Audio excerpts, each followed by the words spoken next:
बागेश्वर धाम के पीठाधीश्वर पंडित धीरेन्द्र कृष्ण शास्त्री के छोटे भाई शालिग्राम गर्ग के फायरिंग कर किसान को घायल करने के मामले में पुलिस की जांच तेज हो गई है। घटना के बाद भारी पुलिस बल छतरपुर के राजनगर थाने के कोडा गांव गया। वहां उन्होंने घटना में पिस्टल से फायर करने के सबूत इकट्ठे किए।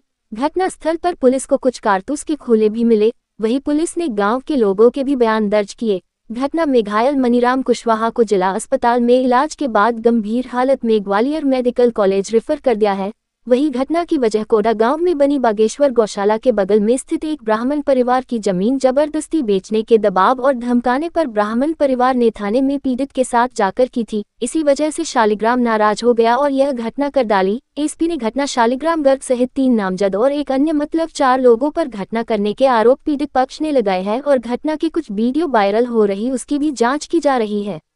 वहीं राजनगर थाना पुलिस ने शालिग्राम गर्ग सहित 4 पर हत्या के प्रयास का मामला दर्ज कर आरोपियों की गिरफ्तारी के लिए 2 टीमें एसपी ने गठित की है। थाना राजनगर क्षेत्र अंतर्गत जो 2 पक्षों के बीच में विवाद हुआ था और मारपीट के पश्चात में इसमें एफआईआर की गई, जिसमें कि 109 बीएनएस जानलेवा हमले का प्रकरण और सुसंगत बीएनएस की धाराओं में 4 व्यक्ति के विरुद्ध अपराध दर्ज किया गया, जिसमें से 3 नामजद हैं, शालिग्राम, अंकित और सतीश, और 1 अज्ञात है।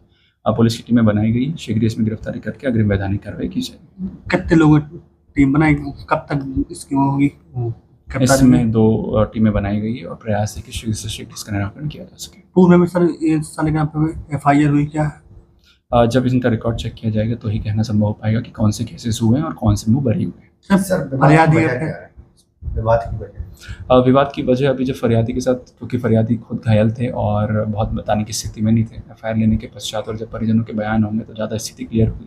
प्राथमिक तौर पे कुछ खरीदी बिक्री जमीन की गई है। दोनों पक्षों के बीच में उस जो समझौता हुआ था उस पर विवाद होना बताया जा रहा है और विस्तृत रूप से जानकारी उनसे बात करने के पश्चात ही देना संभव हो पाएगा। सर फरियादी कहना पहले मैंने एफआईआर में की, कुछ कार्रवाई हुई है क्या है? ये जो भी बता रहे हैं इन सब शिकायतों को भी चेक कर लिया जाएगा। तो फरियादी जो है मोतीलाल कुशवाहा, इस केस में अगर उन्होंने कोई ऐसा दिया होगा तो उसमें क्या कार्रवाई हुई उसको भी चेक किया जाएगा। एफआईआर भी सर उन्होंने ऑनलाइन किया था क्या है?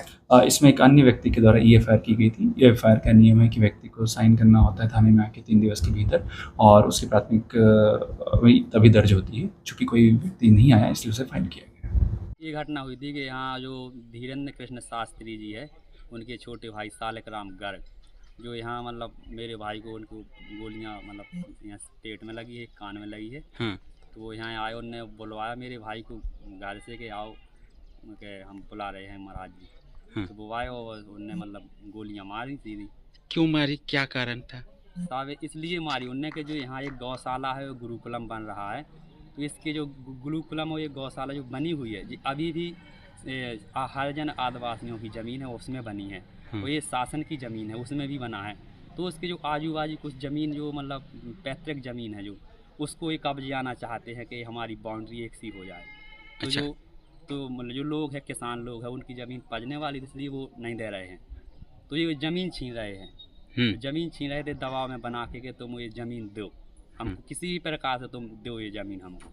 और भी इनने कई बार ऐसी ज़मीनें गांव की आधे लोगों की ज़मीन छीन ली हैं। अच्छा। किसी प्रकार से डरा धमका के गुंडागिर्दी करके जो आज मेरे भाई के साथ हुआ, इसी प्रकार से आधे गांव की ज़मीन छीन ली है। अब बताया जा रहा है फायरिंग वगैरह भी हुई है? हाँ फायरिंग हुई ना, एक पेट में लगी है और एक कान में गोली लगी है और 4-5 वैसे फायर की है। अच्छा, क्या नाम है आपके भाई का? भाई का नाम मोतीलाल कुशवाहा। और मैं